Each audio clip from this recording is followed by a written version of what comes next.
my thing on Will Smith and freaking, I don't know why I'm the one getting slapped though, but You're the one who's making me go through all the freaking Halo games on There's Legendary. no gun to your damn head, was there? No.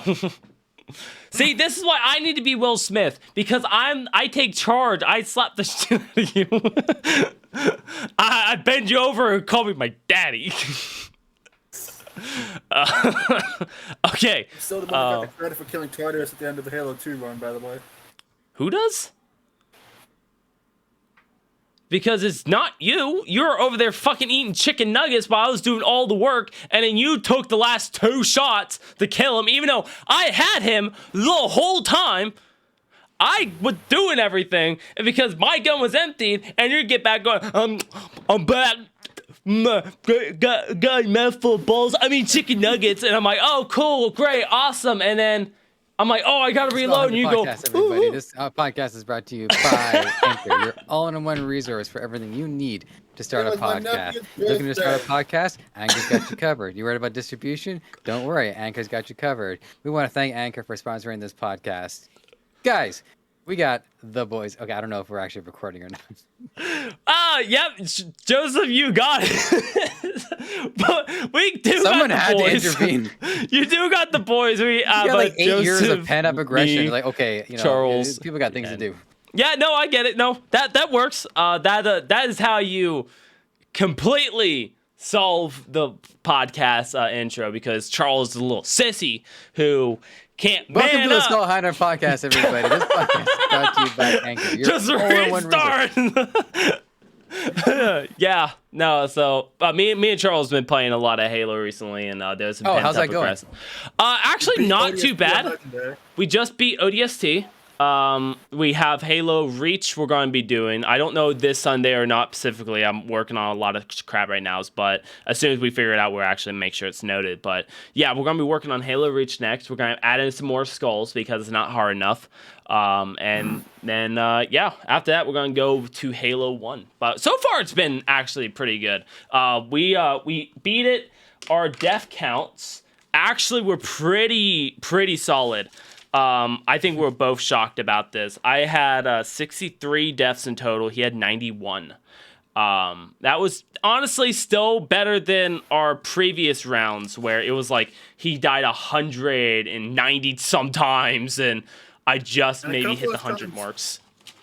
And a couple of those deaths in ODST's case because I accidentally killed Jordan with a rocket launcher. Yeah. There was 4 of his deaths that were team kills and he would call it out every time. He would shoot the rocket launcher and then kill me every time, and he would be like, "Fuck it," and then I die, and he's just like, I'm like, bro, you just why? Why do you have such a lock on me? Like, I feel like I was Griff from Red vs. Blue, and he was Texas, and I was just kept getting hit in the dick constantly. That's all it felt like. Killed something, and you were literally right there when I killed them with a rocket launcher. You're over there blaming me for your shitty aim.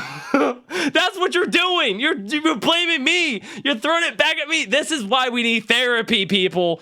But we don't have therapy, but we do have Anchor, and thank you for sponsoring the I killed podcast. people freaking with a rocket launcher in multiplayer. See, multiplayer I don't care. Accidents happen. But in a campaign where you literally have... When you have Anchor management. Anger management is free. Playing Pretty good. Halo with Jordan. Not bad. No. Intentionally killing him. Good job. Well, the thing is with Halo is a very fun game and very hard to do on Legendary. That's the reason it gets its reputation. And even though we're having like these little spats at each other, it's nothing like... We're not actually mad at each other. We think the game's quite fun. The reason we keep going is because it's fun and we're going through and we're playing it, and it takes a little bit of like skills to actually do it. Now, if you just have a beeline at your best friend to a rocket launcher in the face constantly, then it does get frustrating. You think about flying out to South Carolina and putting a very, very large penis-shaped object. Well, next time you're going up a freaking tower, at least let me know ahead of time so I don't shoot it with a fucking rocket launcher. I did, and you still shot it. I said, okay, don't shoot the tower, and you shot the tower. As I said, do not shoot the tower. You still shot said tower. Okay? There is video proof of me saying, I'm going to the tower. Not if Twitch has taken the VOD down already. Now I'm hoping it did. Flip that. One of the things that I think is great too about the Halo series is that beating it on Legendary is worthy of prestige. There aren't. I don't know. Maybe just because it's been a long day, but I can't think of too many games where like beating it, especially on its most notorious difficulty, is good enough to be on like a gamer's resume. You know? Yeah. Like I beat Halo 2 on Legendary. Titanium must die mode. Titanium must die mode. Okay, so you got that. Yeah, but for me, there's not a lot of like major achievements that I would be like, oh yeah, I beat the game on the hardest difficulty, and if you can get a character to level 99 on Diablo 2 hardcore, that's respect. Yeah, or any of the Gears of War on hardest difficulty, which I have beaten the General Ram on hardest difficulty to get that achievement, and unlock him and Min Young Kim in the first game for the multiplayer. There's it was a bitch. What was it? Skyrim. 100%ing Skyrim is a pretty good accomplishment because you have to do so much nonsense. Skyrim. There's so much shit to do in that game. Like that's why it's a little bit more like, oh my god, you have no life, but you used it to play this game to 100% it, and 90% of the people who 100% it see it as an accomplishment and then restart the game all over again. Yeah, if you 100% that game, they actually give you citizenship for Norway. Really? Yeah, they just say, all right, you obviously wish you were Nordic. Just off you go. Like, okay, we give up on you. They're very friendly there. Oh, yes. I'm still proud of the irritation it was that we beat Halo 2 on Legendary. Yeah, no, it was a good accomplishment. I mean, I feel like I did a lot of the beating towards the end, and you just ate your dino nuggets. You're not the one who was thinking target practice with the fucking snipers. Well, no, because I do the thing by getting out of the way. It's fascinating. It's called Move. There was a song made just for you, Charles. The words go, as I quote, move, bitch, get out the way. It was made for you! It's kind of hard when the fucking AI enemies of freaking Halo 2 have freaking aimbot and they're freaking sniping me from every fucking direction. I get it. They do. Like, yeah. They just... No, they massive aimbot to it. Now, with that though too, I didn't die nowhere near as much, and they still focused in on me. But I guess my pro Call of Duty skills maybe just helped me out a little bit by not standing in the middle of the field while sniper rounds are going past your forehead. Maybe that's a good sign to say, I don't do this. But I will say there was a mission in Halo 2 that was pretty hard, and it was with the Jackal snipers. And I remember us going through it, and that was like the hardest part because you're constantly, you barely get out of corner, and it would just beam constantly. I don't remember the name of the level, but I know that's like a forestish area, and then you got some of the mosquito enemies that come flying towards you as well. I don't know that area offhand, but I'm thinking of this one you're in the city. And you have to like deal with the Jackal snipers on the rooftops. And you can join them on the rooftops, but then you're way open. I remember that area taking us a hot while to do. The sad part is, part of it wasn't even that hard of a boss fight. It was just freaking, you have to freaking open, you have to just wait till the brief time his shield's down, and that's when you unload on him. Otherwise, just freaking playing rigging around Rosie with him and not getting hit by anything and watching out for their freaking buddies when they show up. But that's the problem, is the buddies and trying to deal with him is so hard to do. And then plus with how Halo 2 is made, to where you don't respawn when your other friend is still alive, it resets you to the last checkpoint. It also kind of has that very, very hard, difficult side to it. So if someone just bees bait, you can't just say, you keep running out, you keep doing your thing, I'll just continue doing my stuff. Versus like Halo 3 and stuff like that, where it makes it a little easier. Regret was the hardest boss in that freaking game. Yeah, because that took us 2 days to do. Yeah, the whole respawning thing in like Halo 1 can be exploited, and it's not really beating it earnestly.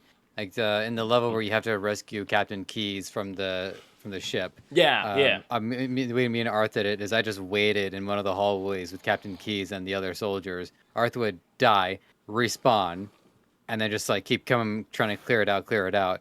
So I jokingly refer to it as Town Hall, almost like it was a real-time strategy, and like the hero unit respawns at Town Hall. And then at another level, I'm pretty sure these were all clipped, by the way, on Twitch TV /Guja, GUUDJH.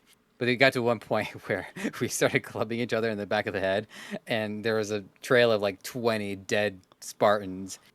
And it didn't occur to me that it was spawning new weapons each time, so there would be like infinite amount of the plasma pistols and the rifles, which aren't the best weapons in the game, but hey, there they are. On legendary mode, there's sometimes you just gotta use what you gotta use, and if it means you die and get something back. As far as I know, in legendary, the best weapon to have is the pistol. Yeah, because that gun was also a sniper rifle. Really? Better than the actual sniper. I mean, it had a scope, so technically. That I think it's kind of ironic. All the other guns you can't really zoom in like a scope, but a pistol, they're like, get this. You can zoom in with it, but your assault rifle you can't. Your battle rifles you really can't. Your plasma rifles you really can't. But a pistol though, you got this. It's like putting a scope on a shotgun. It's not why do that? But other than the certain freaking guns that they put in Halo 2, like the rifle carbine and both the snipers and certain other ones, Halo 1 Magnum was the only gun you could aim down sights with besides the sniper rifle, because it didn't do the whole aiming down sights thing like they do in Call of Duty until Halo 5. Yeah, and that was a disappointment. You could use certain weapons that had a zoom feature in it, which usually the ones that had scopes on them, like the battle rifle or the freaking sniper rifles, or the carbine.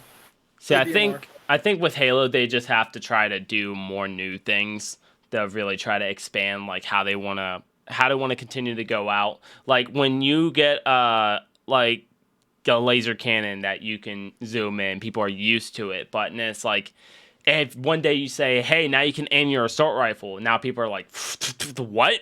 You can now aim that? You can actually like zoom in? It makes people's opinions change highly on it. I think they just need to experiment more so people are more used to like, hey, in this one you get to have more experiences. In this one it's this, not you do the same thing for 4 years straight or for 4 games straight, and then one game they go, okay, now this is different. They're like, well, why didn't this happen in this game? Like, I feel like they just need to explore more. But speaking of exploring more, Joseph, you've been exploring your realms in job niche, and I'd like to hear a little bit about that. How's your week been? Weeks. I mean, we didn't do a podcast last week, so sorry. Yeah, so well, I'm happy to say I've been busy. The main job that I'm doing now is I'm working for a resume writing company, and so I call people up. Like clients are booked, right? It's not just out of the blue. You can't spontaneously ask people about their work experience. And so we look at their resume, look at the jobs that they're looking for, and just have a conversation about what we can learn from them and how we can create an improved resume for them. And so I applied to that because they specifically wanted interviewers, and so I thought, well, this is a good chance for me to put my interviewing skills to the test. So. And they seem to like me so far, so they're giving me lots of clients to talk to. Nice. It's challenging work. It keeps me on my toes because every client is going to be a little different. Some people, they've been at the position for like 7 years, so they don't have to do any prep work. They just know exactly what it makes you wonder if they even need to talk to the person. It's almost like a formality for some people, but for me, it's interesting work, and so I'm happy to be doing it. Some of the other contracts that I already acquired, sometimes I get to do a lot with them in a week, sometimes not so much. So one of the media groups, like this last week, I edited 3 episodes and recorded 3 episodes as the producer. So that was a really good week. It doesn't come up every week like that, though, which is kind of a shame because it's good work, good pay. And then I've got some other stuff that is starting to get ready to go.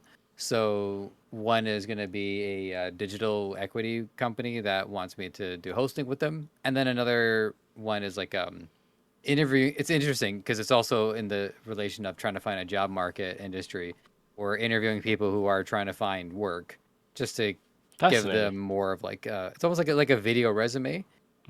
It's crazy. I didn't really think the connection between these two different like how people find job kind of jobs. It's got very meta.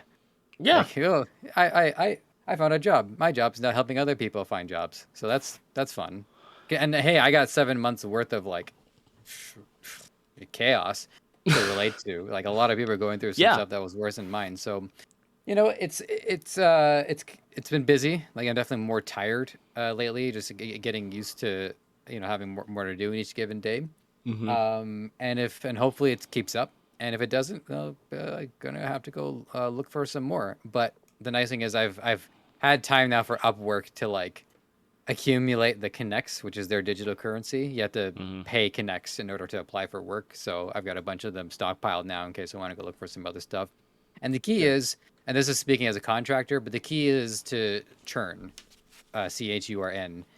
If you're not happy with the money that you're making, then you need to figure out how to siphon out the low end stuff that is too much time for not enough pay. Like if stuff pays a little bit of money, but it's not hard and is good downtime work, keep it. But if it's not good enough pay and it takes too much time or it's too taxing or if the person happens to be toxic, then okay, you gotta go. Yeah, no, that makes sense. Find something at the top to replace the stuff on the bottom, and it turns into an ecosystem. And that is one of the advantages of being a contractor is that when a person is just looking for a job, the jobs have all the power. But once a contractor has enough clients on their Rolodex, the contractor has the power because now the contractor gets to leverage what they have with what they're going for. So if the other places don't want to keep up, then, well, sorry, I got to keep my lights on. I try not to get too greedy, but it's like, I gotta, this is expensive. Toronto's expensive. I hate it here. I thought Canada was a magical place that everyone should move to and get out of the U.S.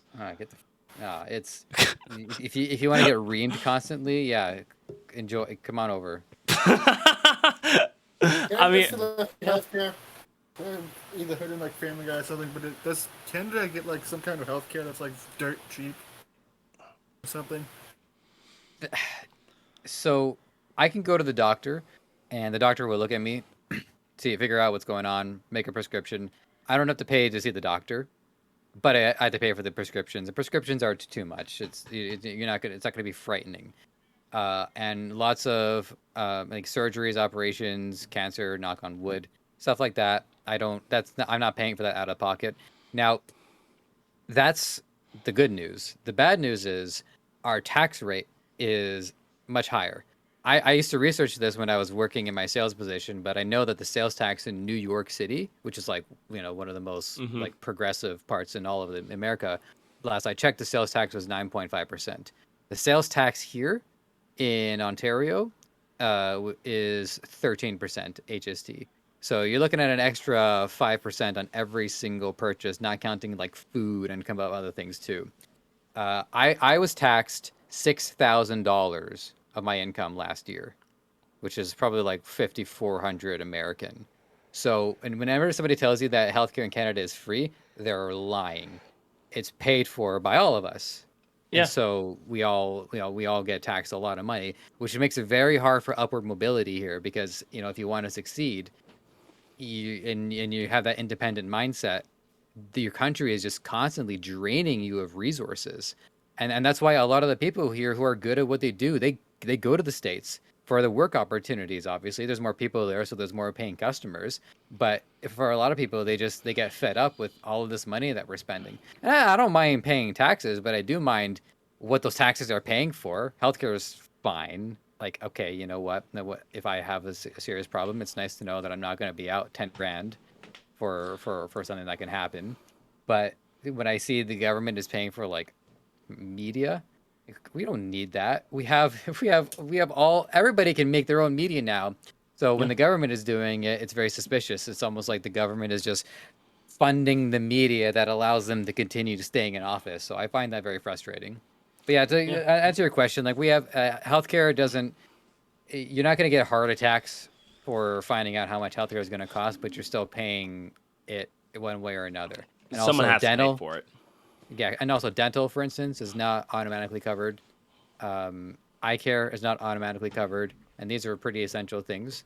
So like, I gotta pay like $120 to go see my dentist. So like yeah, no, we're paying quite a bit too. It's just it's not as cut and dry, and I think the same thing goes for y'all in the States too. I think people get the idea that if somebody has so much as a cough, that they're gonna get screwed out of like $10,000 over there, and I don't think that's true. I think American healthcare has its advantages. I just don't know what they are offhand. Yeah.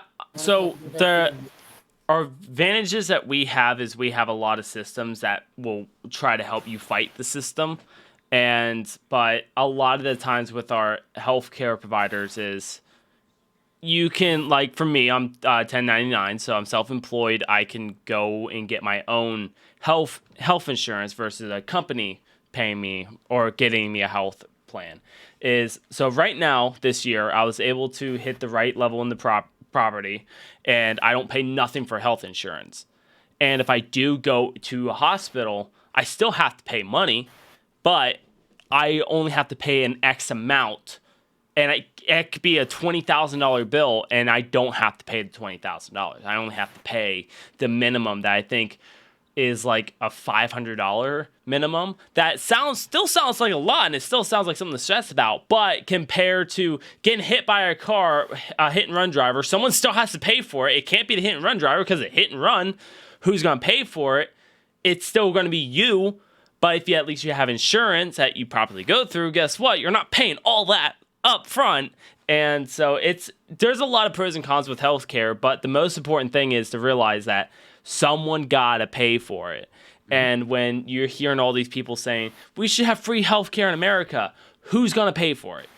Like, you gotta realize someone pays for it. Who's gonna pay for it? Prescriptions aren't free. People's time's not free. Who's gonna pay for this healthcare? But, I mean, that's the politics side, or just people not being knowledgeable, that unfortunately is getting worse and worse by the day when people are watching TikToks constantly. Thank you for all the views, by the way. But, people are watching TikToks all day. It kind of like, it boils your brain. But there are a lot of good people that are trying to help open up the world, being like, hey, here's a reality check. Healthcare is not free. It will never be free. You can go somewhere and a doctor can check you up real quick and say, you're fine, take an aspirin, leave. Oh, it's free healthcare, I didn't pay anything. No, because he was a kind person. You wanted to pay for it, he can make you pay for it. All you have to do is say, you need a prescription for over-the-counter vitamins, here you go, and then write a prescription. Now, guess what? That healthcare is not free. No, he's just going to tell you the honest truth. He wants you out as quick as possible, saying, hey, guess what? You have a cold. Get out. Take some vitamin C. Rest. I don't care. Just leave. I just remember the last time I had to went to the hospital was when, I think I've mentioned this before. I was working at Denny's at the time. This was a few years ago. I went to sit down in like one of those little glasses or whatever they fill up with like juice and stuff they have at Denny's. It was like this far off the thing where I put the dishes. It slipped out of my hand, landed on this thing, exploded like a fucking grenade, and sliced my finger open. So while that thing is I have that thing wrapped freaking as if it was like a finger limb that got chopped off. I was bleeding out like a stuffed pig on my finger. My freaking dumbass manager was too lazy to do the fucking paperwork. So while I was dealing with all that bullshit, I got done with getting a splint and everything put on my finger and everything. I forget which finger it is, by the way. After I got the bill, I freaking tried bringing it to my bosses and everything, and it was a freaking fight and a half to get them to freaking pay for it, because my freaking dumbass manager who was on it, I didn't do the freaking paperwork or whatever.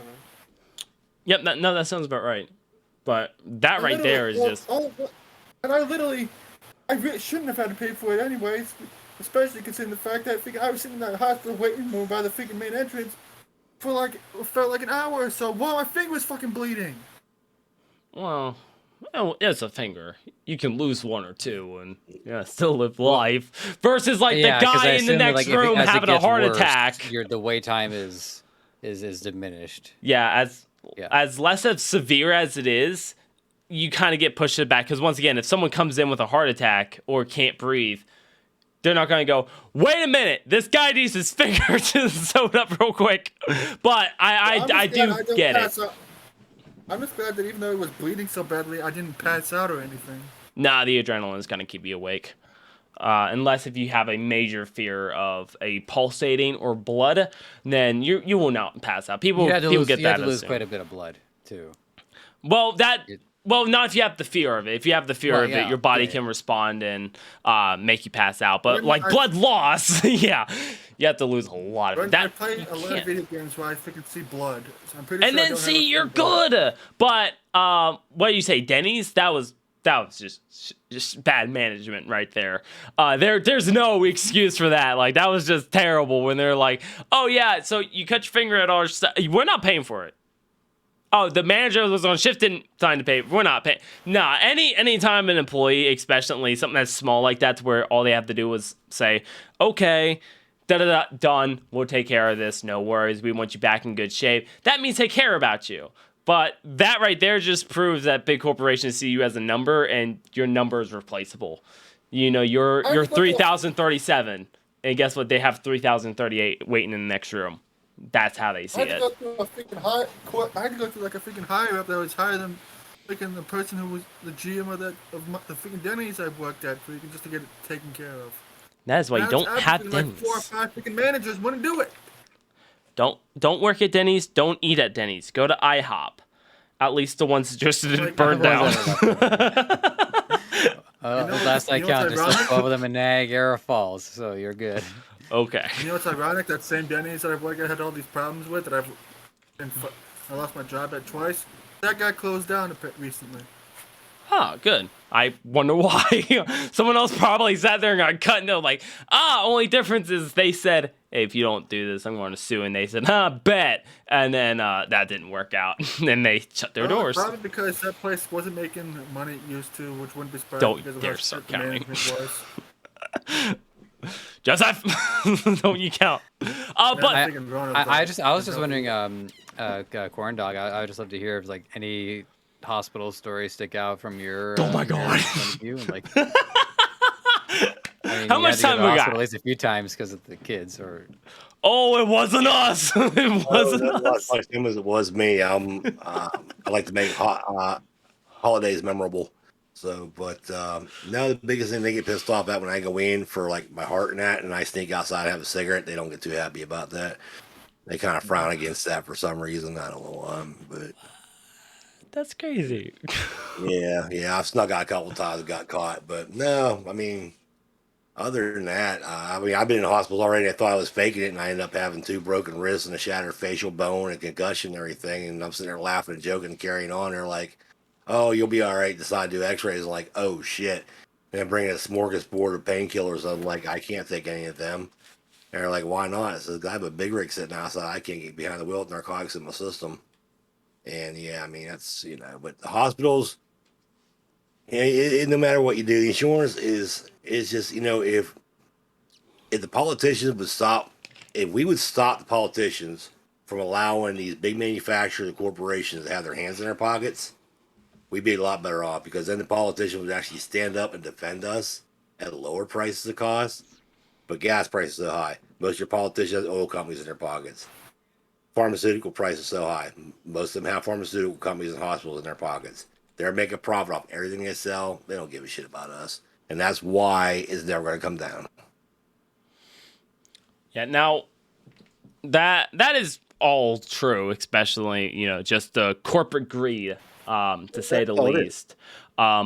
Because unfortunately, there was a study, I don't remember who, there is a study, and I know you can easily find it, that they were taking the most highest prescription cost, and they were trying, I think it was like to fight like leukemia or cancer or something like that, and they took like the medicine that they will take, and it charges you like $100 to $200 a pill. Like, it's outrageous, and they're trying to see what is it about those ingredients together that makes it that expensive? And the secret is it's not that expensive, but they know they can charge a tooth and an arm for it because they know people will pay those prices. And it seems outrageous, but doctors, and don't go blaming your local doctors either. They don't have the control over it. It goes way further up.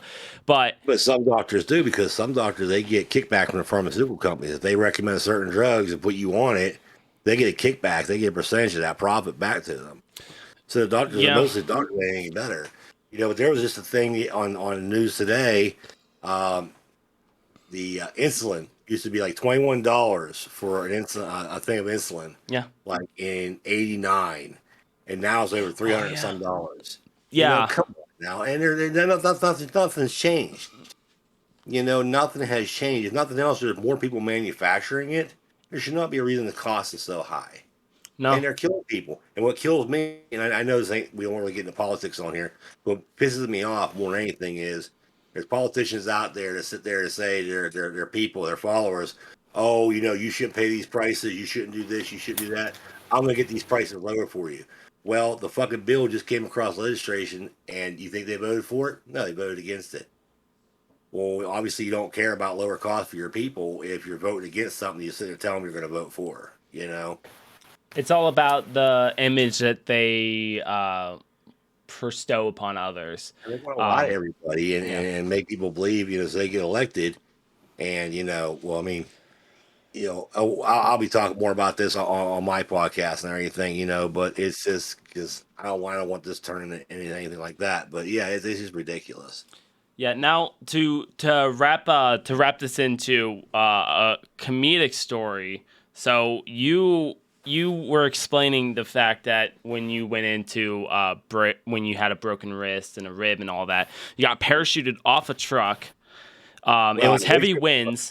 You got parachuted with a truck tarp. That remind the audience, a truck tarp is not your standard Walmart, $5 for a 10, 20 foot. They're like almost a leather. Yeah, they're almost like a leather type tarp. They're, 80 pounds, easily.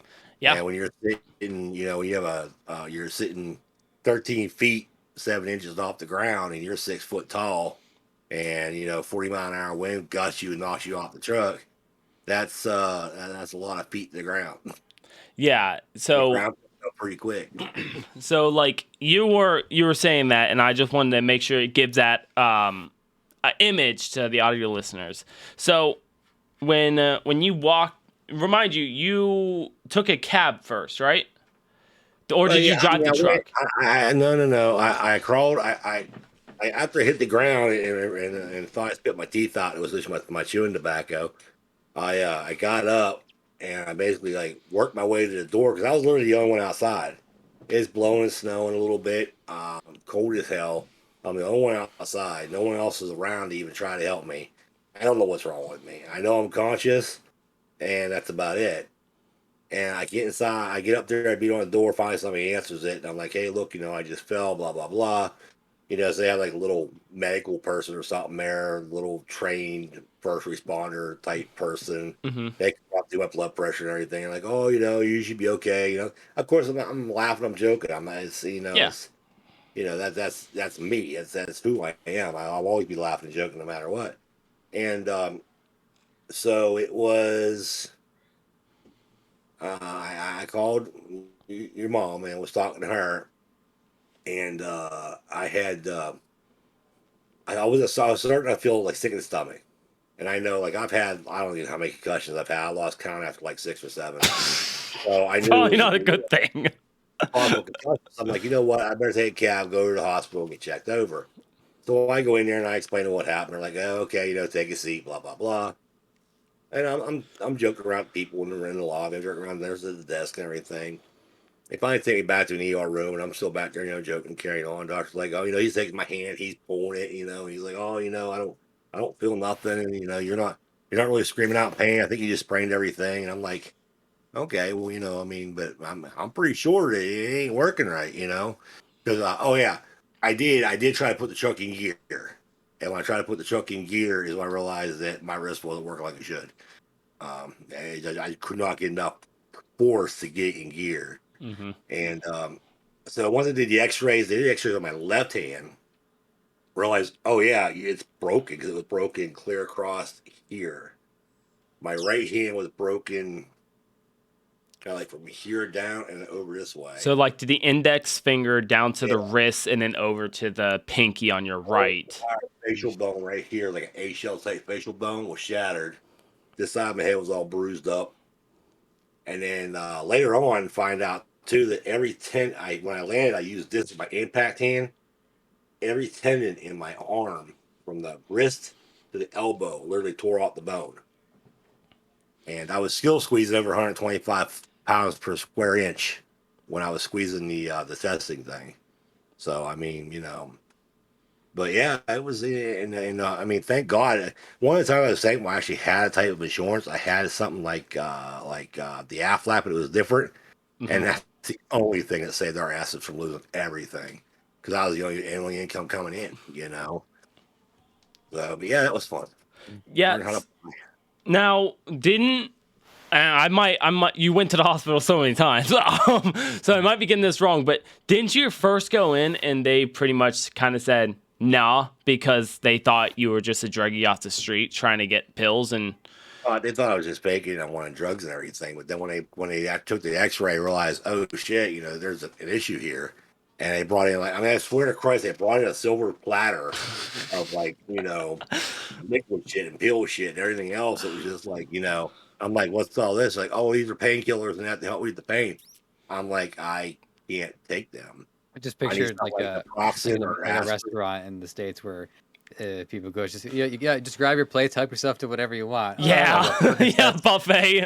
Oh, they got the Jello, perfect. Yeah, here's codeine, here's this, and here's that, and I'm like, I can't take any of that. And they're like, well, why not?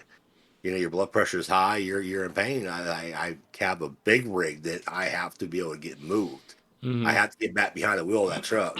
I get behind the wheel of that truck, and I have a narcotic in my system.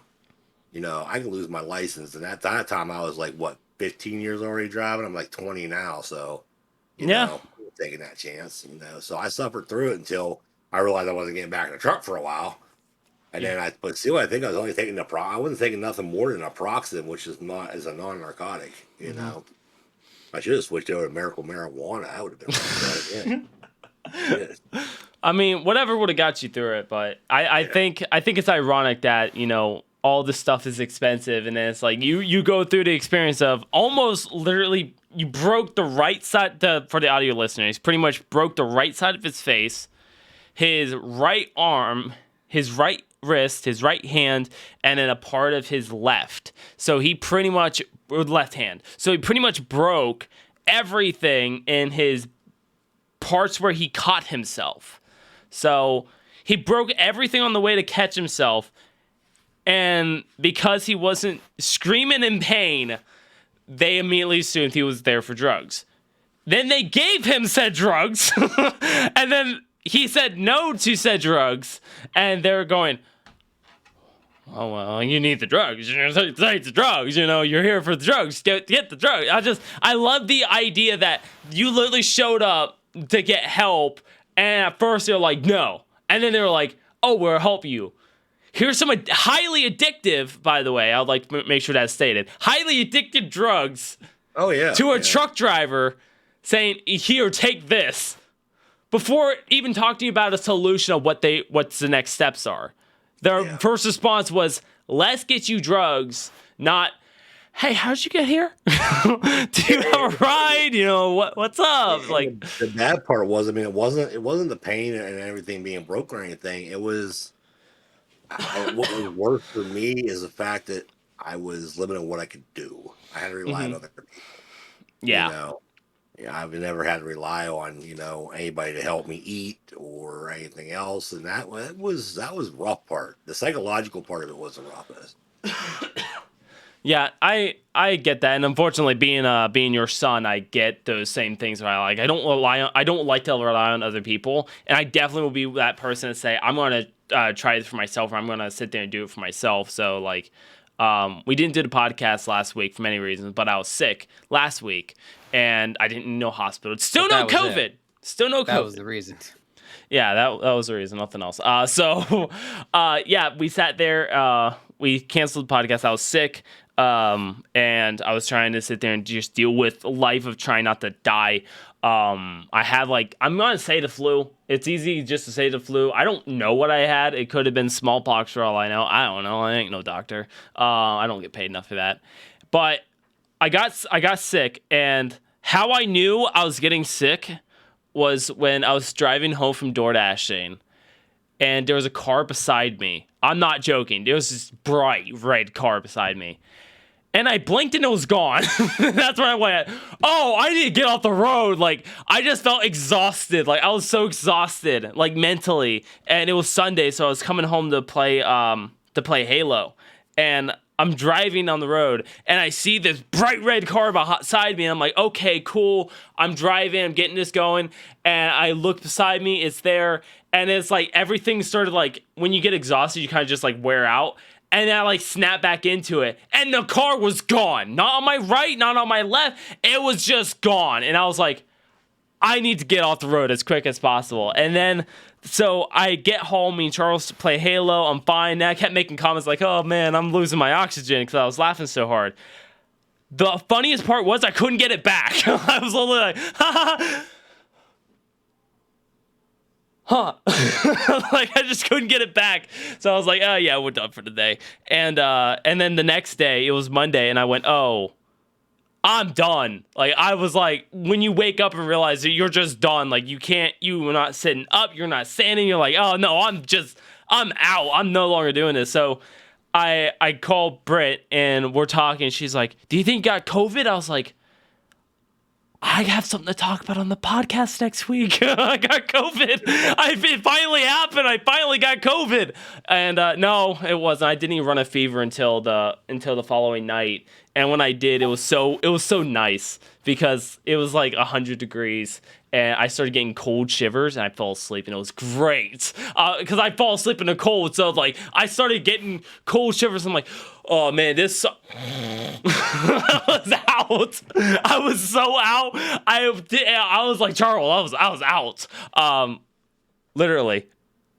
We have to ask Charles to stop being on beds. Maybe we're gonna have to start doing that.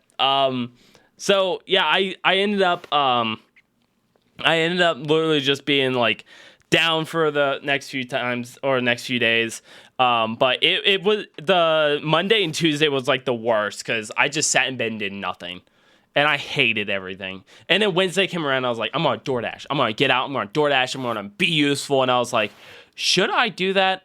It's 108 degrees in Kansas, and the real feel is like 112. I was like, do I go out?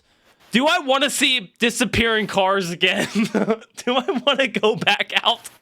I didn't. I was responsible. I stayed home. The next day I ran out, and I was much better. It was so weird because I felt like I got sunburned everywhere without the sun touching it. Like my back just felt like someone took a Bristle pad and just started scraping back and forth. And I would touch my arms, and it was feeling the same way, like a massive sunburn. My legs. I went in the shower.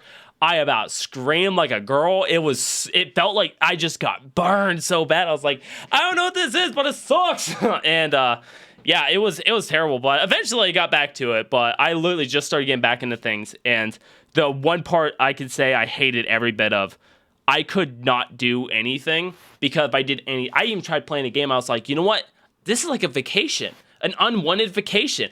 I will chill. I'll play video game. Nope. Can't play video games. Motion sick.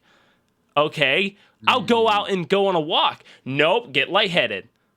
Okay, I'm going to do dishes. Nope, get lightheaded. I was like, I'm gonna sit in All right, books bed. are for nerds.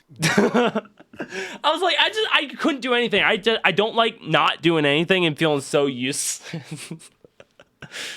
Speaking of useless things. I think, did you flip me off or did Grumpy flip me off? Because there's a finger there. I just wasn't certain.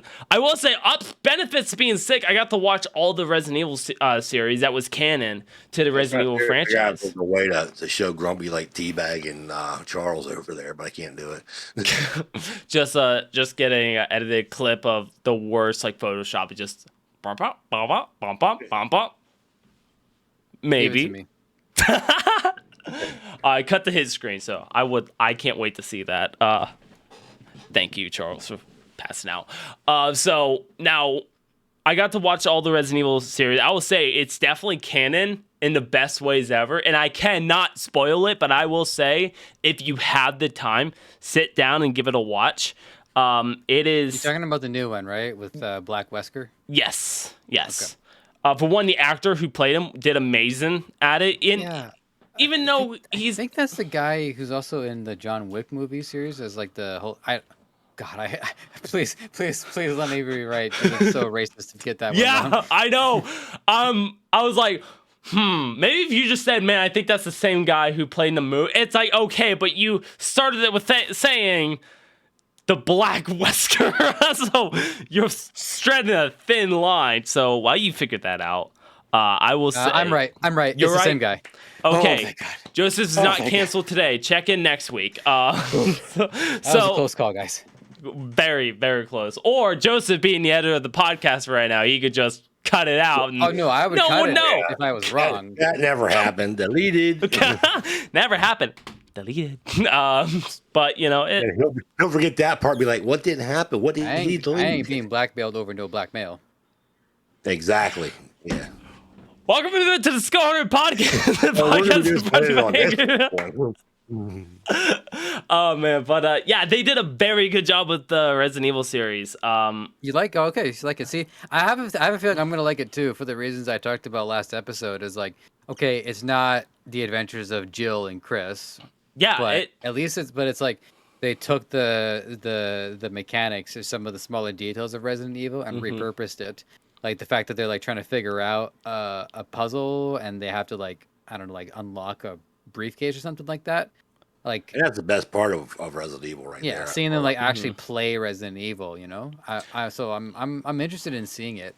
It's just too bad because like I really grew to trust a lot of these what I call the rogues gallery, like a lot of YouTubers who are known for pushing back against major Hollywood productions because a lot of times those Hollywood productions are just like vapid and empty or are obvious cash grabs.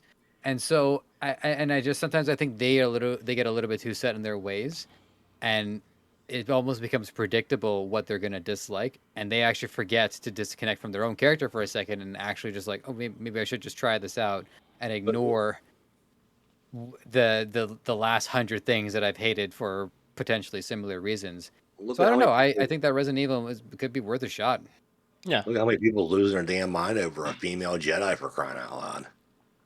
Oh yeah, I forgot about that. I mean, not a female Jedi, but a black female Jedi, and they're losing their damn minds over. And it's like, come on now, there's no call for this shit, Well, don't just sit there and judge automatically because you see who the character is. Well, yeah, like with Rey from the movies, I thought Rey was a great character, and like, how could she be so strong? Like, yeah, I know. Isn't there like a magical apparatus that could just like do whatever the hell it wants? No, there's a force wasn't like that in the past. She's got all these skills. I mean, well, because she had to fend for herself for like 18 years and learn how to like fly a ship and do all this stuff on her own. Yeah, well, why? Because she's awesome. Like, well. No, because she's a person who wants to survive. Like, how else do people get good at stuff? Yeah, so like, and that's a good example. I haven't seen it, but I unfortunately had to hear people, either say why they didn't like the show, and a lot of it had to do with like the character. So this is the issue I have, is why didn't you say anything about the Anakin or all of them when they got started? Why wasn't that in there? Why didn't you say, why couldn't this guy be the main character then? Like, he does all that. Look at Karate Kid for an example. Why wasn't there more people that saying, like, the actual guy from the academy should have won the fight? 100% he should have won the fight. A guy who's been doing karate for X amount of years since he was a kid should have won the fight and not had some kid off the streets who just started learning karate. Well, it's like, that shouldn't have happened. But we don't argue with that logic of it. But as soon as there's something we don't like, we argue with it. And as soon as it starts with something new, like if a Black Wesker or a Hispanic Leon or a female Jedi, it turns into such an issue that I don't understand why it's there when we didn't have problems with the first one to begin with. If you had problems with the first one, then I could see it. Like if you have a main character who should not be the main character, but you have the side character who has the better story, the better personality, the better connection, the better hooks, like make that person it then. Like I like Luke Skywalker, a talented pilot, like good enough to apply to the academy. I don't like not good enough to successfully navigate the Death Star and get away with his life and a VIP captive. It's a movie. Yeah. Seriously. Like it's, but people are gonna state their opinions on what they like and what they don't, and that's totally fine. Freedom of speech. I don't give a fuck. The thing that I care with is when you're gonna make an opinion based on, I will say the sex, the gender, or the race of somebody. And I know the sex and gender are the same thing, but it's 2022 and people can identify as a horse now. I don't get it, but apparently you can. So with all that being stated, it's like when those are the reasons why you're going against something, especially something new. It's not like you had Chris Redfield turn into Christina Redfield. That would be a situation I'll be like, okay, I get it. I understand. I get it. Not a situation of they introduced a new person into the series and they're like, I don't like this because of this reason. Grow up. It's like the idea of going back to Resident Evil, the Black Wesker. They did such a good job, even though we know Wesker is not black. He's a white male who's in the Resident Evil series. They didn't sit there and have to make sure someone could play that exact role. They did such a good job because it's that persona that Wesker gives off. That is why the actor did such a great job. Is he had the monotone, he had the speech, he had the confident side of going. Like there was a part in there pretty early on in the episodes, without giving too many spoilers. One of the daughters got in trouble, and he gets in the classroom and he's like, okay, what seems to be the problem? Your daughter did all this. It's like, okay, how about this? How about I talk to my bosses, get you fired, make sure you never get a job again, make sure you get brought out into the world infested with zombies to where you will never have a life again, probably lose your daughter, and if that doesn't all work, I'll kill you myself. How does that sound? And it's like that persona of Wesker of where it's just like, I will find a way to make you say yes. I was like, oh my god, this is great. Like, he took charge exactly how Wesker would, and it gave such a good persona to it. And then they had so many like connections with the actual Resident Evil franchise that makes sense because it's canon, but they did such a good job with it while giving you a new story. Actually, they gave us two stories that connected, that you're gonna either love one, hate the other, or you're gonna watch them evenly like I did and going, okay, I kind of like this. Where they didn't give you just the boring episodes of, here's the past background. You actually have to learn the past background to get with the current pace of the show, but the current pace of the show, they have so many gaps you need to fill in like a video game would, where the video game would be like, oh, Alex, Chris, and then boom, it'll cut into a flashback of like Chronicles and it'll be like, oh yeah, we're doing this. It's like, it kind of did that with the series itself, and they did a very good job at showing us and trying to get us connected to characters who might die, who might not die, or characters that you will know will continue on, but you don't know what they're going to do because Resident Evil is such a big twist. You don't know what's going to happen. I thought the ending of the first season was going to end totally differently. It did not. It did not end the way I expected. And I was like, this is Resident Evil. I love this. Like, yes, you expect the bad guy dies and the heroes get away. This is the only spoiler I would say. That is not how it ended. And it did not end with Netflix?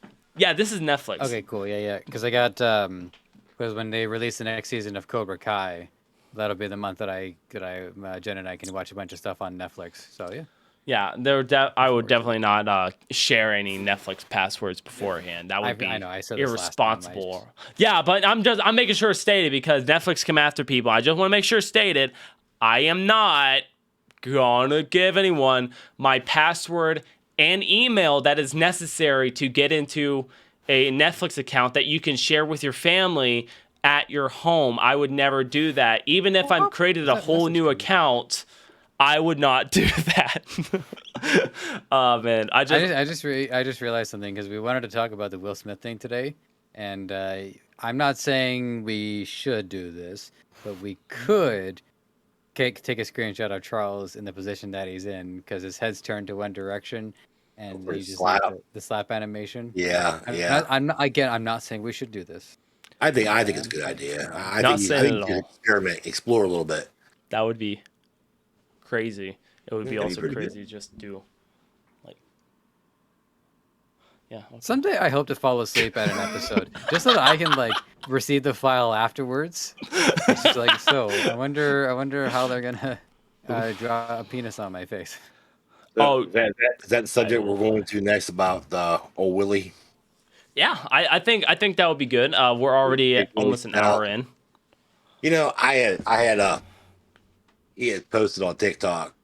I think it was like the number 35th comment on there, and my comments like within a week's time hit like 570 some freaking likes and multiple comments off my comment, and you know, it was basically just, you know, I'm glad to hear him apologize. It sounds sincere, uh, but irregardless, is growing up to where not necessarily a role model, but you know, Kind of a role model, though. in some ways, Like, yeah. You he's know, not my role model, but he's someone that I don't know I would look up to, even though I don't like look up to him for in the sense of like inspiration or like for right. words or guidance. But it's like he's still that figure to where like if something happened to him, it's like a Paul Walker situation where it's like it hits, it Yeah, hits. it was. I was disappointed in him as a person because I never thought that of all people, somebody like him would have stooped to that level to react the way he reacted. I always thought he Exactly. would have a better head above his shoulders not to do that. And that's what one of the things I comment on there was that I was disappointed in the situation. I mean, I'm glad to see he's apologizing. You know, I'm sure they'll make amends because they're movie stars and that's what they do. You know, but yeah, it was.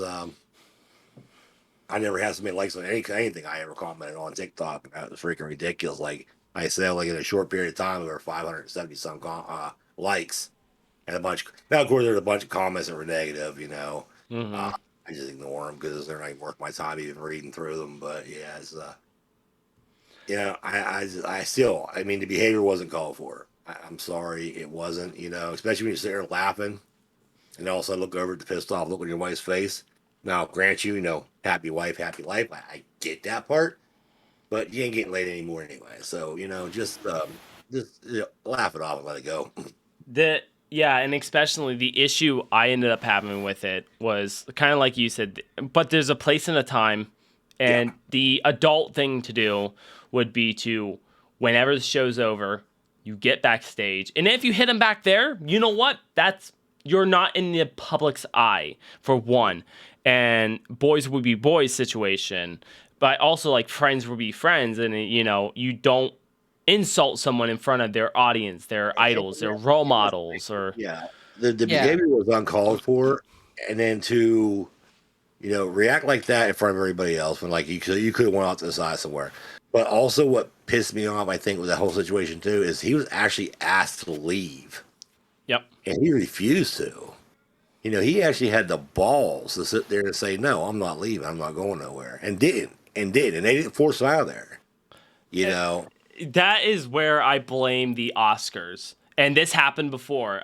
There was clips showing that someone else came up on stage years before, and came up on the stage. I know slapping happened, but someone came up on the stage and like talked to someone up on there, and they were not supposed to be up on stage. And they're like, you know, where's the security at? Where is all this stuff? Like, why didn't the Oscars take all this more seriously? And I hate to go with this route, but especially, I mean, concerts aren't even safe. I mean, you have artists literally getting shot on stage and things like that. I mean, it happened to Jason Aldean's concerts and so many other concerts. And you have that situation to where there's only one famous person. You have a room full of millions of dollars in net worth, billions. And where was the person to stop someone from climbing up on stage? Could have stabbed him, could have shot him, all this stuff. yeah, He was already up on yeah, stage. He already had the balls. And just to slap somebody, he could have done so much worse. What was holding him back from slapping? Nothing. So what held him back from killing? If he had a few more screws loose. I'm not saying Will Smith would do this, but it's an example of why didn't the Oscars do something even after the situation? yeah, Only thing the Oscars said was, well, that was uncalled for by Will Smith, all this stuff. Own up to what you didn't do. That was most inappropriate. We do not condone this behavior at this fine institution. Harvey Weinstein is being reinstated. Will Smith, would At least you he had leave? courtesy to harass underage women behind closed doors. Not in front of his idols in his team. But yeah, I got a question for you. How would this have played out if Jada was the one who went up and slapped Chris in the face? It still would be. I feel like it would have went the same way. She it wouldn't went the same apologize. way. But... I mean, it went worse on Jada because she's a female, and as we know in today's day and age, females have no rights whatsoever to defend themselves or anything else. And she's a colored female, which makes it even worse yet.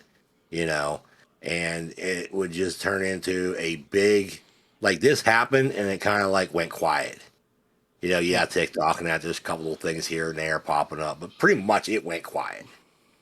If Jada would did this, it'd still be plastered all over the media.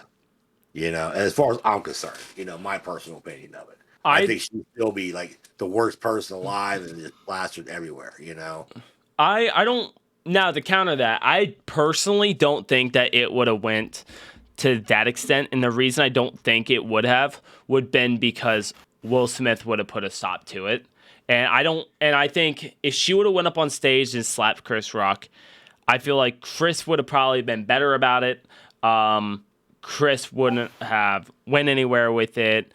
You know, it wouldn't have been as much of a shock because it's like, okay, got slapped by her. I made a joke about her. I get it. I feel like it would have went a little bit more peacefully, and the Oscars would still have a lot to explain for. But versus it being a man hitting another man, protecting another woman, and I feel like that's where it really hit harder for a lot of people versus she defended herself because of a joke was said. Then it's okay, I see that. But when a joke is said about another person and then another person goes up on to a stage, hits somebody else, and pretty much dominates or takes priority of a situation that they had nothing to do with in a sense, I don't feel like it would have been worse on Jaden if she would have done that versus Will Smith. But I see it still ending in the same way, except she wouldn't have apologized because what was like 4 days later, she was on a Instagram live and put Will Smith on the spot, being like, our relationship never been better, all this stuff. And I think this incident got us closer. And he's like, what are you talking? Why are you filming me? Like, why are you doing this? So in that mindset, I'm like, I feel like she would be the antagonist. Now, I love them both. I'm not picking, like Will Smith would have been A-okay and she would have been devil. Yeah, I love both as far as their characters go. Yeah, definitely. Yeah, and them as people seem like very nice people when it's all said and done. And Will Smith is, like I said, it's not a role model, but kind of someone that you could look up to. And I know for a lot of people, Will Smith done a huge amount of work in the communities and stuff like that. But Will Smith did apologize. And that is, even though he was in the wrong, and I've said this since day one, he was in the wrong. If I was Chris, I'm so impressed with Chris of how he did handle it. Chris has been talking smack on stages while he's out doing comedic shows and things like that. He has been getting, things on stage and getting things off his chest. So he had different ways to cope back. His career wasn't affected at all. Kevin Hart brought him a goat and named it Will. While they're on one of their stages for one of their things, yeah. Kevin Hart brought him a goat, called it Willie. Oh, I didn't know that. That's great. But like, Chris Rock has been like making a bunch of jokes about it, and it's like, I'm not gonna put up for child. Yeah, I know. I almost. It's funny because you just mentioned goat, and I'm wondering if the word kid had embedded in your mind because. Baby Goat is a kid, so yeah. No, it definitely didn't. That's why I think I did say the kid part and then stopped it to Chris. But yeah, when it's all said and done, Will Smith did apologize. Jaden wouldn't have, or Jada, I don't honestly remember. But she wouldn't have. She wouldn't have apologized. I think she would have been too proud. And her career wouldn't have been affected in this as much. alternative reality, I would predict that if Jada slapped Chris Rock, Chris would have apologized to her. Yep. Yeah. Oh yeah. For offending And her. if he wouldn't have, his career would have been affected. And you know, but in some senses, Chris Rock should be happy because hell, I forgot he even existed till this. I mean, I didn't, but You but might not be the that target is, market. I mean, that's fair. yeah. But when it's all said and done, I mean, the person really depends on it. But what we can look at here is Will and Chris are the victims and the accusers, and so to look at it the way they have it now, Will Smith. I mean, everything went quiet, and that's what confused me the most. Everything went quiet, and then Will Smith apologized. But whose career was actually affected? Will Smith's career was highly affected because of the situation. So if he has companies reaching out to him saying, "Yeah, no, we're not going to use you in this movie. We haven't even had a apology or anything else," then that could be the reason why. Right after that, didn't he sign like he got like $5 billion up front on a contract for a new movie like within days after that or something? Well, Will Smith didn't. Will Smith had, he got turned down for contracts right after the incident happened. I have an article here from cinemablend.com, and there is a movie with Will Smith in it. It's going to be called Emancipation. The upcoming action thriller casts Smith as a runaway slave, staying 2 steps ahead of the plantation owners he's escaped from. So he's in a movie. Also, I feel like this particular line was written tongue firmly in cheek. The ramifications of the slap continue to reverberate. That's awesome. Yeah, but I think they had to pay him a retainer fee up front on that because his name, I guess the bigger your name are, the more you can actually say, hey, okay, I want so much up front, or I'm not doing it. But I think if I'm not mistaken, this happened literally right after the whole incident. But maybe they got a cheaper rate. He's probably about broke anyway. He wasn't really doing much more anyway since the new Bad Boys came out. But the one thing that has always been, I don't want to say frustrating, but I guess I've just found it particularly annoying is how like it seems like no matter how much Will Smith apologizes or shows reconciliation, it's not good enough for the media.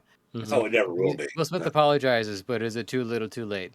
But I think I can see their point of view just because if you look at what we have in terms of technology, the best thing that could happen would be a live broadcasted conversation where Will Smith and Chris Rock join a Zoom call and actually talk it out face to face, or actually just meet up in person. But whatever, I'll concede a little bit, just like have them show up on a call. Because that's how the average person typically resolves a conflict, is that you talk to the person who wronged you or whom you wronged face to face and you come to an understanding. And if you don't do that, then the relationship will be affected by it in a negative way. Been there, done that. So the fact that they could do that and they're not doing that, even though it's like the obvious thing to do, and not to mention it would probably get some clicks. You know what I mean? It would get some clicks. It would have some views, so it'd be good for publicity. Which is never not a good thing for somebody in the entertainment industry. It is surprising how everything does come across as either contrived or scripted or planned out by an agent or a manager, and they lose they lost sight of just like the simplest solution, which is how about the two of them just talk and let us see it so that everybody can impart themselves into that role, like how an audience typically does when an actor portrays a character. Think about our own issues and then think, maybe there's somebody that I need to make amends with. And this I'm sorry, good. No, that was it. Go ahead. Yeah, I mean, the thing is, people's got to understand something. They're human beings. They get dressed like we do. It's a job, and it's all it is. It's their job. Yeah, their job's in the public eye, but I feel bad for all these actors and actors. I mean, they choose the path they went down, but to be under scrutiny all the time, under a microscope every time, I couldn't live that way. And but they're human beings. They're gonna react differently. They're gonna and people's got to understand this. You know, you got to cut up some slack. Chris Rock says he's not ready to talk yet. Hey, I get that.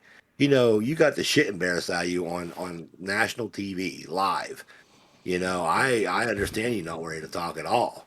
You know, and you know you don't want to hear his bullshit right now, and I get that 100%. But you know, people's got to remember they are human, just like the rest of us are. You know. Yeah, I just wanted to say in response to, not wanting to live in that kind of public scrutiny, is it just takes me back to pretty much like any environment that I've been in, school, work settings, college. Um, Never been. People who are get singled out have some predisposition towards it. It's something to do with their personality or just the way that they interact or the way they see the world. So invariably, people who end up in the public eye are actually quite accustomed to it. It's almost like that's how their life has been. Yeah, And yeah. so like that's why and I think Jordan is probably the same for you too. Is that you probably stuck out like a sore thumb in certain environments. Yeah. And unfortunately, there's nothing you can do about it. The only thing is you can either embrace it or you can fight against it. And especially the best way to put it as an example is a school environment where they tell you have to wear X clothes and you come in with something different. That's pretty much the best example that I could give to another. You stand out. And unfortunately, that also means you're going to get ridiculed. You're going to get judged differently compared to everyone else.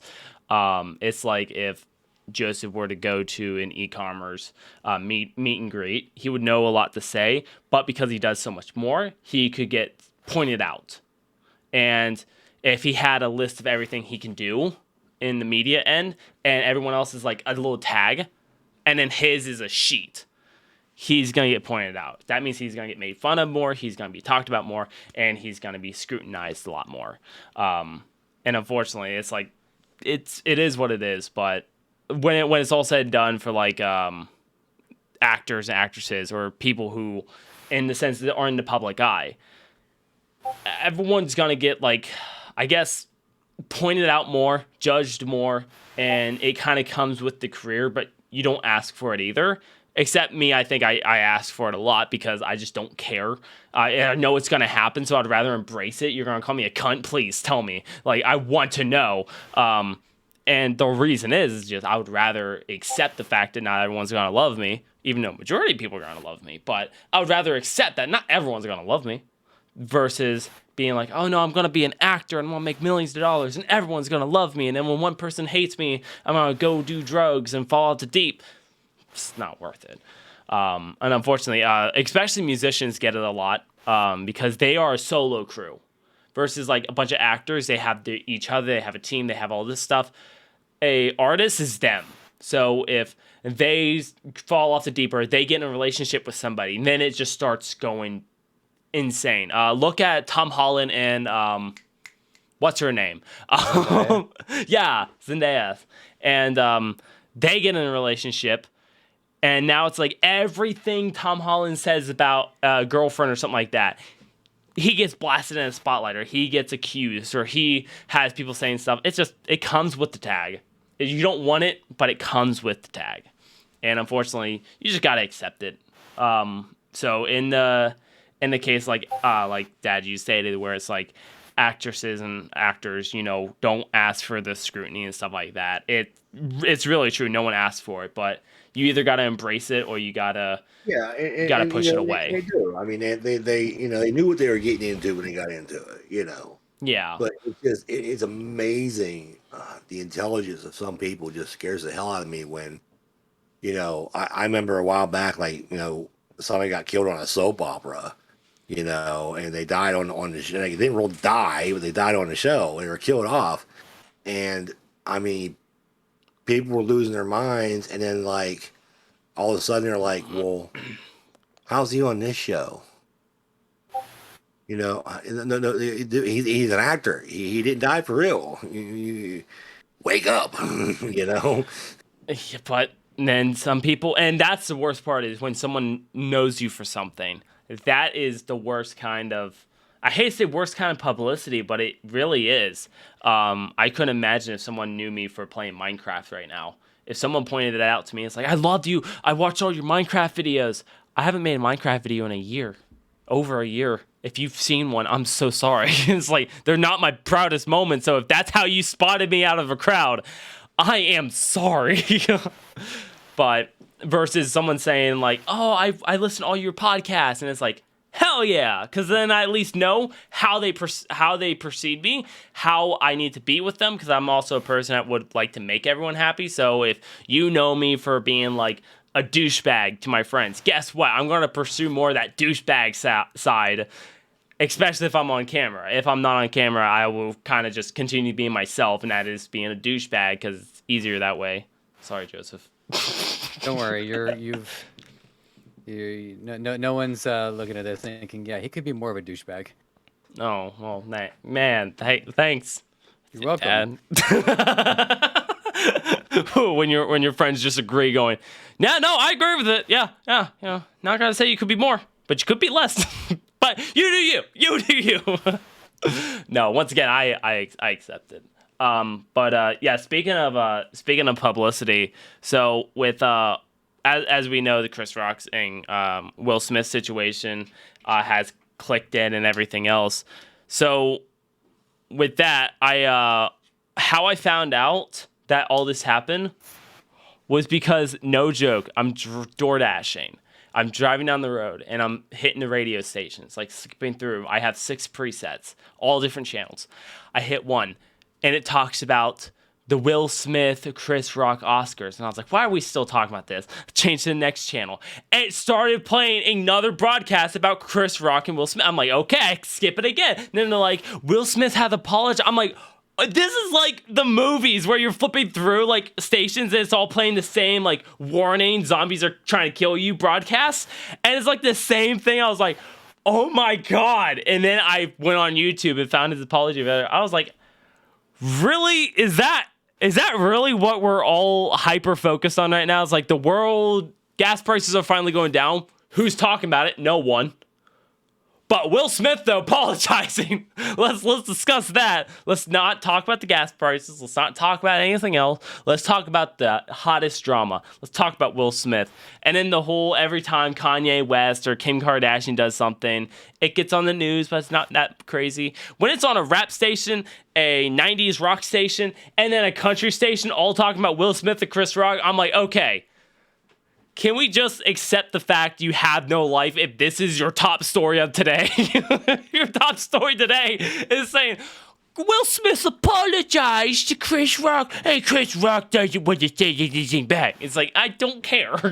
I really don't. I have TikTok. It's hours of entertainment. And I don't like everything. It's hours of entertainment. So, speaking of TikToks, Dad, when are you making more? When are you making some corn dog TikToks? Oh, so corn dog TikTok. I don't know how soon the corn dog TikTok's gonna come out. Well, I do have a new TikTok channel. Nothing on it just yet, but I do have a new one.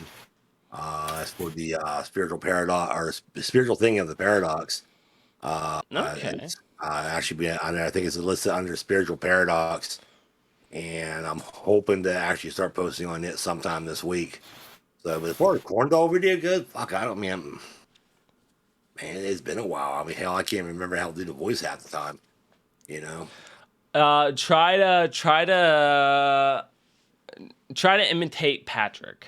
Hey, what's up, everybody? It's corn. There we go. I was thinking of a different Patrick.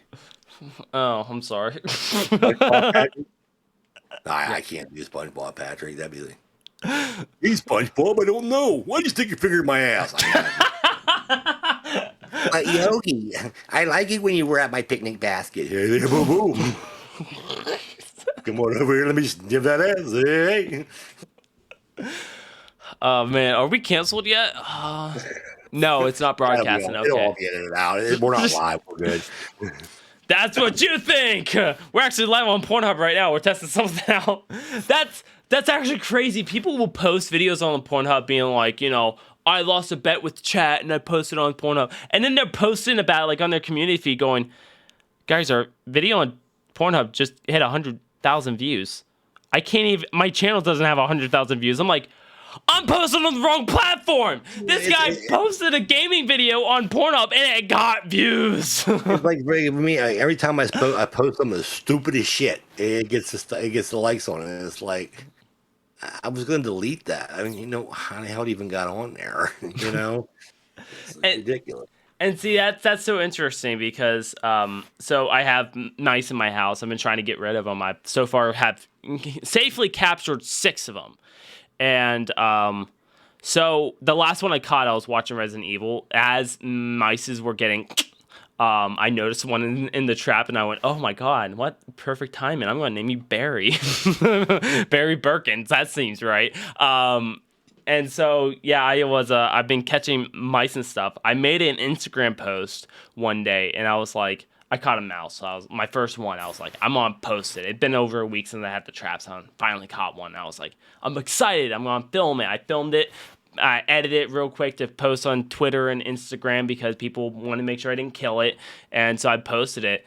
And within the same day, it hit like 20,000 views on Instagram. And I was like, why? It's 50 seconds long, saving a mouse. And most of the time was me talking about where I'm relocating it to, and that's it. Like, why did this get 20,000 views and something I spent hours on working on? And it's like, 300 views seem right. Oh, we're posting on Instagram? Let's try 10.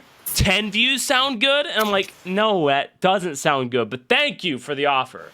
I'm not even at 300 views on my most recent TikTok, and I put work into that. Like I don't know if you saw it, the freelancer one. Freelancer one. I'm trying to think. The last one I believe I saw was you going outside because you needed some fresh air and you came back. Well, no, I put another one on after that. So there's these freelancer videos where some like a client will have a request, and then it does like scenario A and scenario B, and typically one of the two scenarios is the freelancer being kind of amateurish, not really setting professional boundaries. And so scenario B is usually much more like, well, correct. And so I thought it'd be funny to do a parody on that. So scenario A is a freelancer going, "How about you wicked these nuts?" And scenario B is an actual like legitimate answer. And man, I put work into that, and it only got like 300 views. I'm like, man, I'm kind of salty about that. Yeah, no, especially like TikTok or any like short form content platforms, I get so frustrated over because I understand the algorithm. I make the algorithm work, and I understand like what it wants. Like every time I post about Dead by Daylight in a certain way, it gets over 1,000 views in the first like day. It easily hits 1,000 views. And so it's like I took a hiatus a little bit from TikTok because I was like, I'm trying to figure out how I need to get things done. I want to focus on YouTube videos. I really want to get more YouTube content out. And so I was like, okay. I was like, I haven't posted in a while. Let me post a video just telling people I'm working on challenges and I need challenges to get submitted. And I made the post, and it got engagement and everything else. The viewer duration shows it's great, and TikTok should be like throwing it up there. It hit 280 views and capped out, and I went, cool. Why? It is short. It has the viewer retention. It has the graphs it needs. The algorithm should say, okay, let's keep going and do the butterfly effect and keep boosting it up for more and more people. It has the viewer retention. It has over 120%. Where are the people? And TikTok just like, nah, not today. Not today, baby. I'm like, okay, cool. Then I took a little hiatus. No, I don't think I took a hiatus yet. I posted a video about Attack on Titans. They're $100 for all the outfits for Dead by Daylight, and I was like, this is a ripoff. And then I took a hiatus because I was like, nothing else is going on, and I know if I post something else on TikTok is a real hit and miss. I was like, I'm going to stop. I'm going to test something. I'm going to stay off TikTok for X amount of time, repost, and when after a week, and then I got sick, so it was almost 2 weeks, and I was like, 2 weeks of no TikToks. Let's see what happens when I post one. Post one, it's about to hit 4,000 views. Posted another one, over 4,000 views. Posted one today, and it's already past 1,000 views. And I'm like, I don't get this algorithm. I really don't. And I keep testing times, and the one I tested beforehand, it was like, it was 27 seconds long. It only hit 1,000 only hit 1,000 views. Still good viewer duration. Then I made another one. It was 26 seconds long, 1 second shorter, and it hit 25,000 views. And I went, how? 1 second off? That's all it is 1 second off. This makes no sense whatsoever. I don't understand how the algorithm can base something, but the viewer retention's still there. Like YouTube, if viewer retention is down, guess what? Your videos aren't getting views. It's what's going to happen. That's why the podcast, we're so focused on like trying to make sure the viewer retention keeps up and going. We're not dead space, because when people stop talking, people are more likely to click off the video. So I'm like, okay, cool. We keep on everything going. I'm like, okay, viewer retention. I understand. Go to TikTok. I'm like, viewer retention. I don't get it. TikTok is an app of chance. It's about timing, but it's about chance. If the right people see it, tag the right people, it's about it blows up. Time. In a minute, I'm gonna need a. I never figure out what that next word she's saying, so I in a minute, I'm gonna need a. I hear the word I hear is sentimental. Sentimental feeling or sentimental something. But that makes no sense, because it goes, in a minute, I'm gonna need a sentimental man or woman to pump me up. But after that, it's man and woman to pump me up. And so it's like, in a minute, I'm gonna need a sniff a woman. Hang on. Anyways, so TikTok algorithm. And the thing that I kind of feel for you, Jordan, is that like I haven't added too many people as friends on TikTok. So whenever there's a friend update, that's basically, oh, okay, I wonder what Jordan's up to. And you're putting a lot of work into making these consistent TikTok videos, and the quality is there. And it very much reminds me of other like top tier TikTok videos. I'm just like, how much longer does he have to keep this up until he starts getting like the views? Yeah. The views. Like how much longer does the person have to do this? It's one thing for TikTok to like, okay, make the videos like this and say, make them like this, make them this amount of time, make sure you follow these instructions, have your subtitles, and you do it for this amount of time, and you'll be able to like, okay, then your profile will start expanding. But they give you all of this direction, and then you're just like flailing for what could be months and months and months. And I'm just like, Jesus. If you're not a half-naked, decent-looking woman or an animal, you ain't getting nowhere on TikTok.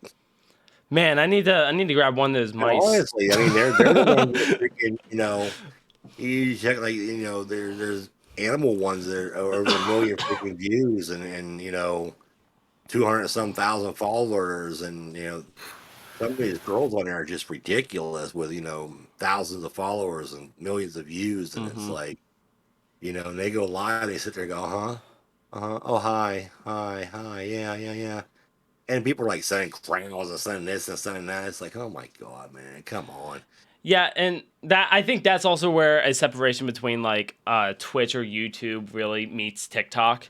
Is TikTok is a weird place, because if you start appearing on people's like For You page and stuff like that, then TikTok says, oh, if this one person likes it, let's throw it out to a bunch more people. Versus like YouTube, one person likes it, guess what? YouTube doesn't care. YouTube goes, cool, great. How did you find it? That's what they care about. They care about how you found that video. You subscribed, we don't care about that.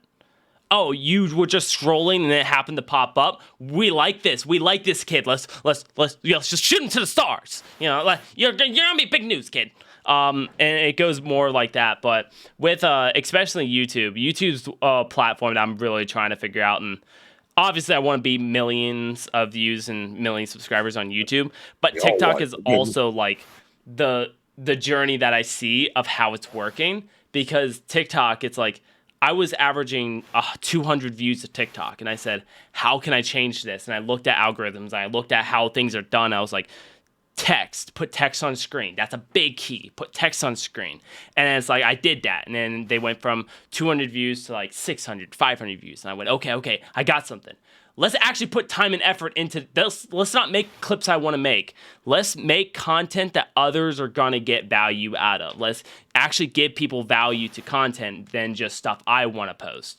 And I did that. And then that's where everything switched. And it was 600 views, 10,000 views, 8,000 views, 6,000 views, 2,000 views. And I'm like, okay, I gotta not make content I want to make, but still make content I want to make. And I'm like, maybe I exhausted the Dead by Daylight TikTok side. Nope, there are clips that are boring as hell that still gets over 100,000 likes, and I'm like, okay, everything shows that if I do this, I will get 2 likes. And it'll be from Tab and Christy. Those will be my 2 likes. I'm like, this makes no sense. This person does it consistently, and they get 100,000 likes. And I'm like, but that also gives me hope, saying that I'm not died out yet. That means there's still people that are on Dead by Daylight on TikTok that are like, I want to do this. Actually, today we had a fan join me on Twitch, and he came in from TikTok. He absolutely loved the TikToks. He's one of my biggest fans on TikTok. And he joined the stream today, and he was like, I didn't know you streamed. I was like, yeah, because I don't promote it, because there's one thing I'd get rid of. It would be Twitch. Why have a platform you have to lead other people from other sites to for it to be popular on? I was like, if I had to get rid of one, bye Twitch. I'm cool with that. I don't give a fuck. I tell people all the time, I was like, if I get rid of a platform, it is Twitch. Bye Twitch. I will 100% get rid of it. I didn't even want to do on Twitch, but the algorithms and like growing on social media is such a cool and unique experience. And I know like YouTube, I would get there one day very fast. But you need to post content. You need to post content to grow. But TikTok's or not TikTok, but YouTube's based off TikTok's algorithm, and that's just a whole entire mess. That's why I sent you that video of mine, Jordan, because literally that little friggin' 14-second clip that I posted like forever ago from when we played Halo Infinite months ago. It's the most viewed video I have on my YouTube channel. The noise. Is that the shorts? I have red versus blue in the title. By the way, Charles, your videos, not your shorts, they're starting to show up on my ALG. Oh, really? He's just starting to see the other videos that I do, not those freaking little shorts that I do. Mostly just figuring to see if they'll actually get any views. I think because I engaged with your shorts, and by that I mean I watched them, that increases the probability of seeing the full-length videos on my ALG. So the shorts are a way to try to. So that might be one strategy is like try to grab people with your shorts, and your video shorts. I know it sounds kind of inappropriate, but whatever. If you can catch people with your shorts, then that might mean that the videos themselves will show up on the algorithm. Yeah, that's my revelation for the day. So there's actually a fun little thing with the YouTube algorithm I'll get into in a second, and then we're gonna go ahead and wrap up. So with the TikTok algorithm, or not TikTok, the YouTube algorithm, it's a unique place because they go off of separate categories. So if I watch a bunch of Family Guy skits, how to DIY shorts, I will not get recommended on the YouTube's main feed for that piece of content. I would get a totally different category. So let's say I only watch DIY and how-to shorts. That's all I watch on shorts. That's all I engage with. But on full-length videos, I only listen to music videos and watch Dead by Daylight content. YouTube's going to try to separate that, so I only focus on one. Fun fact is about YouTube's algorithm is they're trying to fully split it. The algorithm is making it its own entity pretty much. So it's splitting them apart, and it's trying to separate the categories so you will show what you want to watch on one but not the other. And how they kind of cross promote that is if you subscribe or interact with a post on a short, then they'll try to feed you little bits of that person's video, but only their best viewed video. So let's say if my best viewed video was my paranormal video, but someone liked my TikTok or my YouTube short from Dead by Daylight, they're going to show the paranormal one because that was the best video on my channel. So they're going to start showing that one, and then it's going to hurt my stats because of how it was produced. So the YouTube algorithm is trying to show people the most viewed on the 16:9s versus the shorts. But if I watch nothing but PewDiePie 16:9s, they will not show me a PewDiePie short until I engage with something similar to it, and it would kind of be the same vice versa. So YouTube's algorithm is trying to split apart, and YouTube CEO, I forgot her name, realized this, and she's trying to actually put a stop to it, because what YouTube's trying to do now is literally make a TikTok. It's trying to make TikTok on YouTube. And YouTube doesn't want that. They make barely any money off of the shorts because it's short form content. They can't properly monetize it right. So they're trying to stop that. So right now, what I did for my 16:9 videos, because I just started doing Dead by Daylight content, and the algorithm hasn't caught that yet. So when I post a YouTube video for Dead by Daylight, I'll make like teaser clips to where it's like, guys, we're gonna do this, and like when I broke the world record, I was like, guys, this is Dead by Daylight. This is a world record. Well, a picture of one. I'm about to break through the world records in Dead by Daylight. So when I did that video, I made that into a short, and I would go make the short, tag the video in it, and people would come from that, watch the video. Then YouTube started showing them my other content that at that point wasn't much.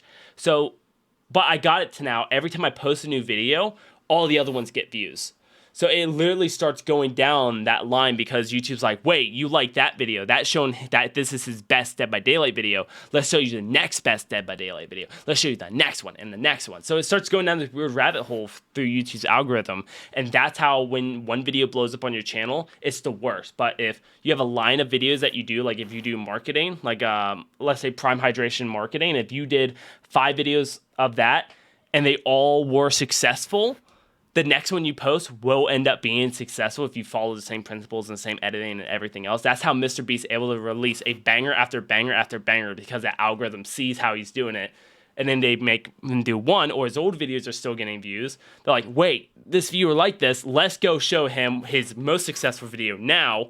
They watch it. They continue on. It goes down the rabbit hole. So YouTube's algorithm is changing every day. But right now, as it goes in this point, YouTube's shorts and YouTube's main 16:9 videos are currently having a gap in between it, made by the YouTube algorithm. No one else. It's an AI bot that did it itself. One thing I want to make sure that I understand about this is that, let's say that I made like 10 videos and they're all high quality and they're all worthy of the algorithm, but they don't quite get picked up. Video number 11 gets picked up by the algorithm. It's better for me to have all of this other high quality content ready and waiting. Yes. So then that way the algorithm will start showing it. But if I nail it on the first video, then the algorithm won't have good enough stuff to show the audience afterwards. So in a way, you need to prep yourself for your success. You can't just like be a one-hit wonder, because then your video channel won't be sustainable anyways. That is what happens when you see a lot of channels with like 100,000 subscribers and can't hit more than 10,000 views a video. And that 10,000 views is still amazing, but that's only 10% of your viewers. So like this year, I've gained 500 subscribers, and I had those separated for a reason, because this year is the year I changed the way I do my content. It's the way I changed everything. So I have 500 subscribers. Fuck the 2,000. That doesn't exist. I only have 500 subscribers, and I'm averaging almost 200 views a video. That means I'm averaging way more than 10%. I'm averaging way more than 20%, because it's a massive view count for the subscribers I've gained along the way. So if you have a ton of high quality, like right now, I only have 5 videos I made this year. And because they're higher content, higher grade editing, higher scale, higher everything else. If you watch one of my new videos to one of my old videos, you will see the massive difference. YouTube will promote those new videos and not promote the old ones, because the old ones never kicked off. They never did successful. They never did good. That's why if you have one video that did amazing, you either immediately want to pretty much copy and paste that video, but obviously make it different, but you want to copy and paste it, or you want to have a library of content to people to go back and watch. Now, with this also stated, you don't want to delete your old content because you want to show the progression of how you grew, but you also don't want to sit there and your best piece of content was content you made. Like, let's say the 2009 Mr. Beast video was one of his highly success-viewed videos, and YouTube said, let's show you that. You're not going to watch it. You're going to immediately click on it going, oh, this sucks, back out, and then Mr. Beast would actually be affected by it because the YouTube algorithm was wrong, and they showed someone something that it showed they should have liked, but they didn't like, so now they're not going to recommend that video again to anyone because of the hurt stats on it. Yeah, it's YouTube's an interesting place, but it's an interesting place I'm trying to conquer. YouTube's a massive game, and I'm going to get to that finish line very soon. And these next few videos I have planned is just going to prove the point. No. The next few videos I have planned will prove the point of how it's working. And if one of those videos don't kick off, I have a plan this year that will get one to kick off 100%. And when it does, it's going to go out massively. Now, because obviously more money you put in a video, more production, more everything else, more time, it should pay off better. But there's also people who invest so much money into YouTube videos and it doesn't because something is wrong. And that's when you want to work on your stats. So like your first 30 seconds to your first 70% viewer retention to your first 10% on click-through rates and your RPMs and your CPMs. You want to make sure all those are balanced out well, and then YouTube's going to grow. And me and Brittany's been testing the theory on her channel, and we got 2 videos. Last 2 videos she posted hit over 100,000 views in a week. So we've been testing these different paths out, and we literally got her video. Her one's about to hit 200,000 views today. Her other one just hit over 100,000 views, and her third one is about to hit 100,000 views. It's slowing down because the viewer retention is slowing down, but it's how the algorithm works. But they're not promoting any other videos.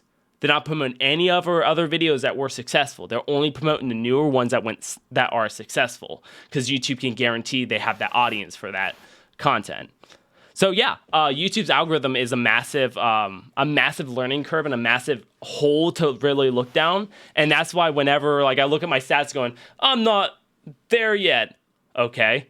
But I'm having a library built up, and this library is going to be massive because that means one blows up, another's going to do it, another's going to do it, another's going to do it. And overnight, I could wake up with over 20,000 subscribers just because of the library effect.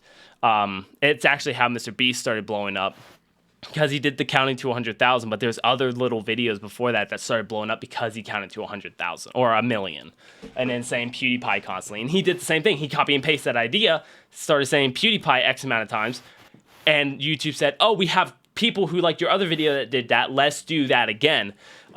So yeah, I've learned a lot. I've learned a lot by being the dumbest person in the room, and it has paid off so much to the point where I just want to sit down with someone who is successful and be like, I want to talk to you. I want to listen to how you grew, where you got started, and what were the changes you made to be successful. I think that would be a fascinating thing. So if you ever get anyone in the e-commerce space or anyone that you interview, stuff like that, send them my way. I wanna listen. Literally tell him there's this fat kid in Kansas who just wants to listen to you and lick his lips. I don't know why. But yeah. But do we have any other final little things you want to bring up for the podcast, or maybe you guys have a question on the YouTube algorithm or whatever? Might be able to answer as a new CEO. No, I think we're good. It's okay. I talked to you guys' ears off. Well, where can people go ahead and find you, Joseph? GiantEnemyCompany.com. Merci. That's French for thank you. I actually didn't know. I was confused. I thought it was Russian. I don't know what. See, I think it's Salut. That's thank you. I don't know. Dad, where can people find you?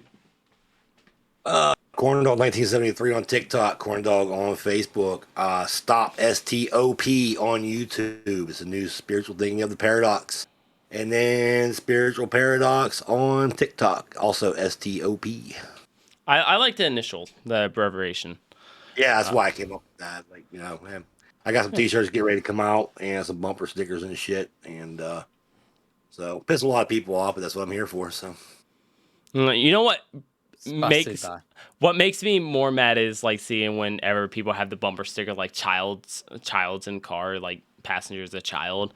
All I want to do is just like really get up on them, like just kind of grab right next to them, just be like, I could ruin your day right now. It is bumper stickers like you claim to follow the voice of the Bible, but you claim to follow the hearings of the Bible, but you speak the voice of Satan.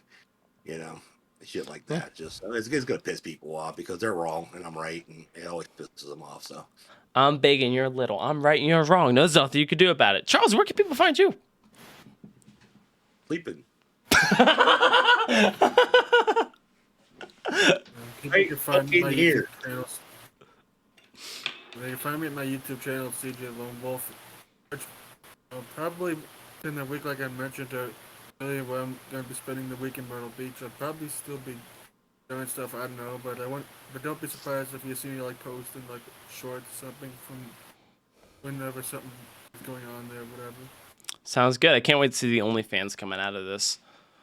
He's gonna be on the beach. Like, you can't tell me no OnlyFans are gonna be coming out of that. Come on.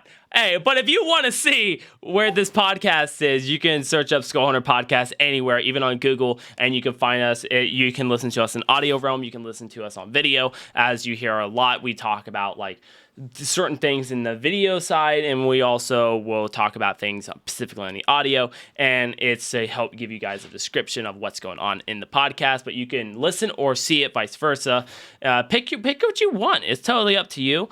And if you want to find me at Skull Hunter Games, once again, you search that up on Google and you will find me in every which way, even my LinkedIn. Don't follow me on there because I don't use it anymore. I haven't used it in years, but I have Twitter. I'm on Twitter. I actually am trying to be more socially active on Twitter, according to the people that love me. Starwake, Max and Mel have been forcing me to use Twitter, and they told me not to blink 30 times on camera because if I do, it means I need help. So, yeah. Find me on there.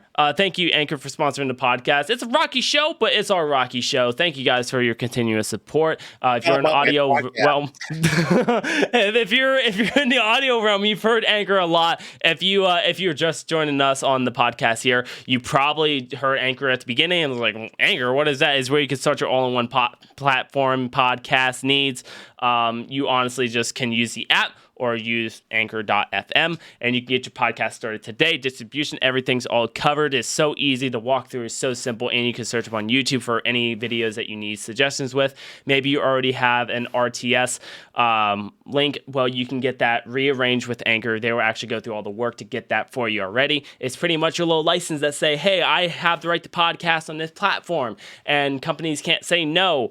Well, because of that little code, you can only put it in the one site at a time. So if you go to Anchor, just let Anchor know who you're currently with, and they'll get out the swapping everything needed for you. So you can get your podcast directly to Anchor, and they will do all the distribution for you. Just make sure to sign up. And thank you, Anchor, for sponsoring the podcast. Guys, we did it. That's a wrap. That's a wrap, baby. As it goes for now. Goodbye, everybody. Podcast.